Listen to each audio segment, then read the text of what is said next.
Hadis ini adalah hadis qudsi dan cirinya adalah sebagaimana sudah kita pelajari dari awal. Rasulullah SAW bersabda, lalu Allah yang maha tinggi atau maha suci berfirman. Potongan pertama yang kita ambil pelajaran adalah ana inda dhanni abdi bi. Aku selalu sesuai dengan prasangkaan hambaku. Ini kalimat penting sekali teman-teman sekalian. Selalu dengan prasangkaan hamba. Jika dia berprasangka baik kepadaku, maka dia mendapatkan kebaikan itu. Dan jika dia berprasangka buruk, maka dia akan mendapatkan keburukan. Maknanya, apapun yang sifatnya kita dapatkan teman-teman sekalian, sifatnya baik, maka misal kita dapat nikmat makanan, kita dapat nikmat kesehatan, apa saja, lalu kita sangka baik dengan Allah, oh ini berarti Allah sedang melimpahkan nikmatnya pada saya, alhamdulillah.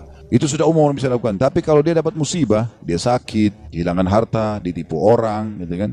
Dia di sini juga dibutuhkan untuk sangka baik dengan Allah. Kalau dia sangka baik di sini, dia akan dapatkan kebaikan. Misal dia mengatakan, mungkin Allah akan bersihkan dosa-dosaku, mungkin Allah akan tinggikan derajatku, maka dia dapat.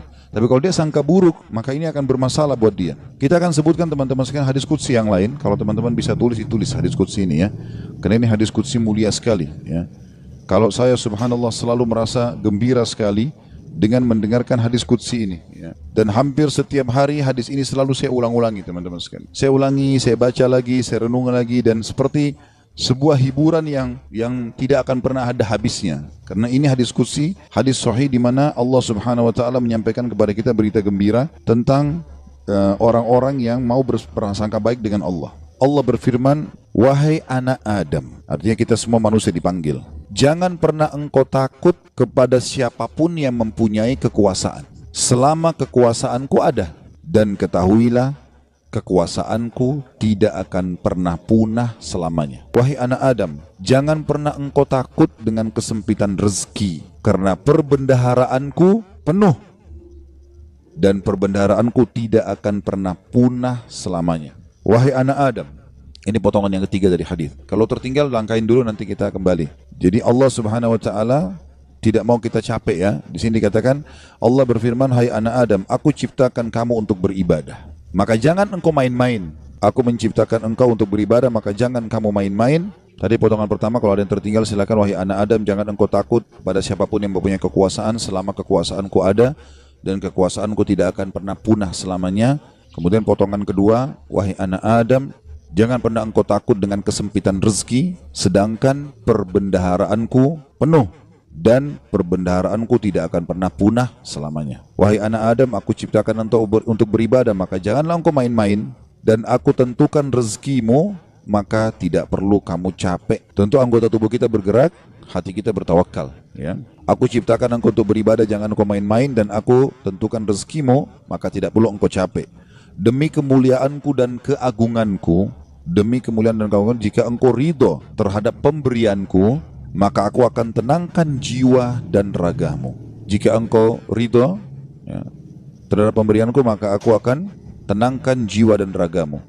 Jika engkau tidak ridho dan engkau akan mulia di sisiku, Jika engkau tidak ridho, tadi ya, demi kemuliaanku dan keagunganku, jika engkau ridho dengan pemberianku, maka aku akan membuat jiwa dan ragamu tentram, dan engkau akan mulia di sisiku.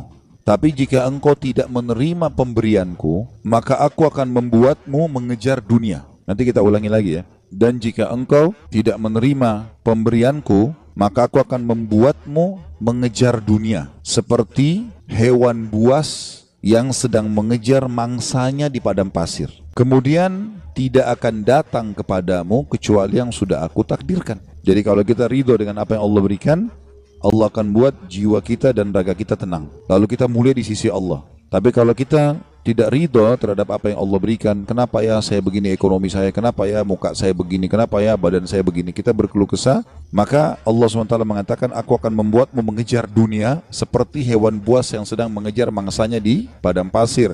Kemudian tidak datang kepadamu kecuali yang sudah aku tentukan juga. Makanya capek sekali. Jadi orang beriman itu santai saja. Dia akan dapat semua apa yang Allah janjikan. Tidak perlu capek-capek. Nah, orang yang mengejar dunia berlebihan justru orang karena tidak bisa menerima takdirnya Allah atau tidak ridho dengan pembagiannya Allah. Wahai anak Adam, aku telah menciptakan langit dan bumi, dan aku tidak pernah sulit menciptakan keduanya. Maka apakah kau pikir aku akan sulit untuk mengurus rezekimu? Wahai anak Adam, jangan pernah engkau minta rezeki untuk esok hari, sebagaimana aku tidak pernah meminta kepadamu amal esok hari. Wahai anak Adam, sesungguhnya aku mencintaimu, maka atas hak itulah cintailah aku. Kita ulangi hadisnya. Allah menyebutkan dalam hadis qudsi, wahai anak Adam, jangan pernah engkau takut dengan siapapun yang berkuasa, raja, presiden, siapa saja, selama kekuasaanku ada, dan kekuasaanku tidak akan pernah punah selamanya. Wahai anak Adam, lanjutan yang potongan duanya, jangan pernah takut dengan sempitnya rezeki, sebab perbendaharaanku banyak, penuh, dan perbendaharaanku tidak akan pernah habis selamanya. Yang ketiga, wahai anak Adam, aku telah menciptakan engkau untuk beribadah, maka jangan bermain-main, dan aku juga sudah menentukan rezekimu, maka tidak perlu engkau capek. Jadi di sini anggota tubuh kita berusaha, hati kita bertawakal.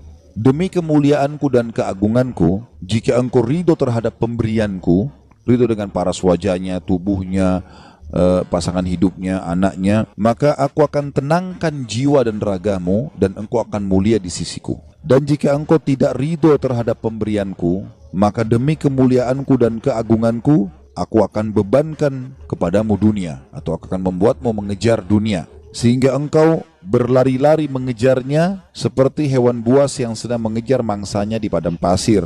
Kemudian tidak datang kepadamu kecuali yang sudah aku tentukan. Wahai anak Adam, aku telah ciptakan langit dan bumi, dan aku tidak pernah merasa susah dalam mengurus dan menciptakannya. Maka apakah kamu pikir aku akan capek dengan mengurus rezekimu? Wahai anak Adam, jangan pernah engkau minta rezeki esok hari, sebagaimana aku tidak pernah minta kepadamu amal esok hari. Kita tidak perlu sholat untuk besok, untuk lusa, untuk minggu depan, cadangan, tidak perlu. Sholat hari ini. Kita puasa hari ini. Ramadan tahun ini. Itu pun hari yang ada kita hidup, kita puasa. Kalau enggak ada. Gitu kan? Hari ini semuanya. Maka jangan kau minta rezeki besok kepadaku, sebagaimana aku tidak minta kepadamu amal besok. Gitu kan? Lalu kata Allah Subhanahu Wa Taala, penutupan hadisnya, ya, sebagaimana sudah kita sebutkan tadi ya. Wahai anak Adam, aku sangat mencintaimu, maka atas hak itulah cintailah aku. Dan makna cinta artinya mengabdi dan berkorban. Ya ikutilah perintahku. Apa yang aku perintahkan, apa yang aku larang, aku perintahkan kerjakan, larang tinggalkan. Ini subhanallah hadis teman-teman sekalian. Setiap kali saya baca, saya pribadi yang merasa ketenangan jiwa. Udah Allah sudah tentuin semua. Dan ini sesuai dengan yang pernah saya sampaikan teman-teman sekalian. Hadis yang perkataan Hasan Basri rahimahullah yang mengatakan, aku selalu tenang dan senang dalam kehidupan dunia karena dua hal. Aku selalu senang dan tenang karena aku tahu ajalku sudah ditentukan oleh Tuhanku. Udah, Allah sudah tahu kapan aku mati. Udah nggak usah aku pikirin kapan mati itu. Beramal saja. Aku selalu senang dan tenang dengan itu. Aku sudah tahu ajalku sudah ditentukan oleh Tuhanku, maka aku tidak perlu memikirkannya. Dan aku selalu senang dan tenang karena rezekiku sudah ditentukan oleh Tuhanku, maka aku tidak pernah berpikir untuk diambil oleh orang lain. Jadi kalau teman-teman misal lagi masuk dalam satu proyek berdua sama temannya, atau berapa orang sedang bersaing, lalu kemudian dia gagal, teman-temannya dapat misalnya. Jawaban sederhana, belum rezeki, selesai. Karena biar kita berusaha setengah mati nggak bakal dapat itu. Sudah Allah tentuin. Seperti itulah. Dan tadi sudah kita jelaskan di diskusi tadi, kalau kita ridho dengan pemberian Allah, Allah buat jiwa kita dan raga kita tenang. Subhanallah, orang kalau misalnya mau makan udah habis, oh ya sudah, belum rezeki saya, tenang jiwanya. Kenapa habis, kenapa dimakan, kenapa begini, sakit hati, perutnya juga lapar. Jadi ini kaidah hidup yang luar biasa yang mestinya kita fahami ya. Di sini makna juga ana inda dhanni abdi bi, saya selalu dengan prasangkaan hambaku. Seberat apapun teman-teman yang sedang kita alami, terimalah berita gembira selama kita beriman, kalau itu pasti kebaikan buat kita. Sampai ada sebuah hadis qudsi yang lain, ya, kata Nabi SAW, Allah berfirman kepada para malaikat, batasilah rezekinya hambaku yang ini, karena kalau kau bukakan dia akan kufur. Dan luaskan rezekinya hambaku yang ini, karena kalau kau bukakan dia tambah bersyukur. Jawabannya sederhana, berarti kalau kita mau teman-teman sekalian rezeki kita terbuka segala macam, royal di jalan Allah, jangan perhitungan. Allah SWT akan buka, karena Allah tahu ini orang kalau dibukain tidak masalah. Qarun kan begitu dulu. Qarun itu yang diceritakan di dalam Al-Quran tentang kaumnya Nabi Musa yang kaya raya, sampai di Indonesia pun bahasanya harta karun, ya. Itu kan namanya Qarun, ditimbun sama Allah dengan harta-hartanya. Walaupun hadis sejarah berselisih pendapat di mana tempatnya, ada yang mengatakan di laut, di Turki, ada yang mengatakan di Jordan, negeri Syam, dan sudah. Ala kulli hal, dia ditenggelamkan oleh Allah SWT sampai semua harta tertimbun dikatakan harta karun. Ya. Qarun itu dulu orang soleh, luar biasa ibadahnya sama Allah, sampai terkenal di pengikut Nabi Musa yang paling alim termasuk adalah Qarun. Miskin, rumahnya susah, bajunya kotor, makan tiap hari tinggal tunggu orang kasih. Sering Nabi Musa lewat, kirim salam sama dia, tanya kabarnya, titipin makanan. Salah satu dia bilang, hai Nabi Allah, mintalah kepada Allah agar aku diberikan kekayaan. Susah hidup begini. Nabi Musa alaihissalam berdoa, baiklah, ya Allah bukakanlah rezekinya Qarun. Allah terima, Qarun bertahap, diajarkan oleh Allah Subhanahu Wa Taala. Tiba-tiba Nabi Musa alaihissalam berikan dia sedikit emas, ya, kemudian dia transaksikan, terus dia tertarik dengan emas itu. Dia mulai belajar bagaimana cara mengelolanya emas, sampai pelan-pelan dia punya kios kecil, lama-lama sampai dia punya produksi emas terbesar pada saat itu. Menjadi orang kaya raya. Udah nggak sholat lagi, udah nggak zikir lagi, ya, udah mulai sombong, jalan di pinggir jalan sampai kereta kencananya semua pakai emas. Kemudian Nabi Musa alaihissalam utus orang-orang untuk ngumpulin zakat mal, dia nggak mau kasih. Lebih parah daripada itu, dia mengajak kaumnya dan membiayai mereka untuk memerangi Musa alaihissalam. Sampai akhirnya Musa alaihissalam berdoa agar Allah tenggelam dengan harta-hartanya semua. Jadi subhanallah, Allah itu memberikan dan Allah mengenahan, itu Allah tahu tentang kita. Ya ibaratnya seperti misalnya anak kita. Kita tidak bahasakan Allah punya anak. Ta'ala Allah, ya. Allah maha suci dengan maha tinggi masalah itu. Tapi ini Ibnu Qayyim rahimahullah memberikan contoh. Perumpamaan orang yang belum dikasih oleh Tuhannya Allah, perumpamaan seperti seorang anak yang sedang meminta izin dari orang tuanya untuk melakukan satu perbuatan atau berteman dengan seseorang. Misal Bapak Ibu punya anak, mau berjalan sama teman-teman, kita tahu teman-teman ini narkotika, orang merusak. Padahal anak ini tidak ngerti, dia bilang, ibu ayah izinkan saya. Kira-kira Bapak Ibu mau izinkan? Kalau kita pakai akal sehat kan nggak mungkin. Kita tahu anak ini walaupun dia mau, dia senang, dia gembira, dia akan rusak nanti. Kita nggak akan kasih, apapun risikonya. Ibnu Qayyim rahimahullah berikan perumpamaan seperti itu. Ada orang merengek-rengek sama Allah, Allah belum kasih. Allah lebih tahu, gitu kan? Ini hambaku ini kalau saya kasih, dia masalah nanti. Ada orang begitu subhanallah. Mungkin contoh kasus, ada orang anaknya meninggal masih kecil. Baik, mungkin dia merasa sedih. Tapi subhanallah bisa saja mungkin anak itu kalau besar buat masalah buat dia. Kita nggak tahu. Walaupun menurut kita mungkin tidak. Kan itu terjadi di kisahnya Nabi Khidir, ya kan? Dalam surah Al-Kahfi disebutkan, waktu Nabi Musa AS jalan sama dia, ada anak kecil jalan langsung dibunuh oleh Nabi Khidir. Nabi Musa bilang, kenapa kau bunuh anak kecil? Gak ada dosanya nih. Kata Nabi Khidir, kan saya sudah bilang, syaratnya kau belajar sama saya, jangan tanya sampai saya jelasin. Tapi yang jelas, Nabi Musa bertanya waktu itu, ringkas cerita, nanti akhirnya Nabi Khidir ceritain. Gitu kan? Nabi dia bilang, anak itu sudah ada berita dari Allah. Kalau anak ini kalau besar, dia akan durhaka sama orang tuanya. Sementara orang tuanya ini adalah orang soleh, orang baik. Si ayah sampai ibu ini orang baik. Maka Allah menyuruh aku membunuhnya. Aku pertama utusan Allah. Kalau aku bunuh, aku tidak berdosa. Itu anak ini meninggal belum balik, berarti dia juga masuk surga. Orang tuanya digantikan oleh Allah anak yang soleh. Hamil lagi ibunya setelah itu. Kemudian melahirkan anak yang soleh. Kita tidak tahu rahasia Allah. Maka berprasangka dengan Allah baik ini penting. Apapun sifatnya teman-teman. Apapun sifatnya. Saya ketemu dengan seorang pengusaha di Surabaya, habis tabligh akbar tuh hari. Datang kepada saya, Ustaz, di antara teman-teman saya orang yang bisa dikatakan di antara mereka kelasnya yang paling alim lah saya. Artinya di antara ibadah segala macam, teman saya masih ada yang lalai sholat. Saya alhamdulillah azan ke masjid, urus ibadah lah gitu kan. Masuk ke satu proyek, semua dapat kecuali saya, Ustaz. Bagaimana memahami? Hati saya masih pegel nih gitu. Saya jawab, itu belum rezeki antum. Dan bisa bahaya, mungkin saya kalau antum masuk malah jadi masalah. Bersangka baik sama Allah. Sudah, orang mukmin itu seperti kalau jalan ke satu tempat, antum lagi jalan ke dalam gang, ketemu sebuah jalan yang buntu. Apa yang harus dilakukan?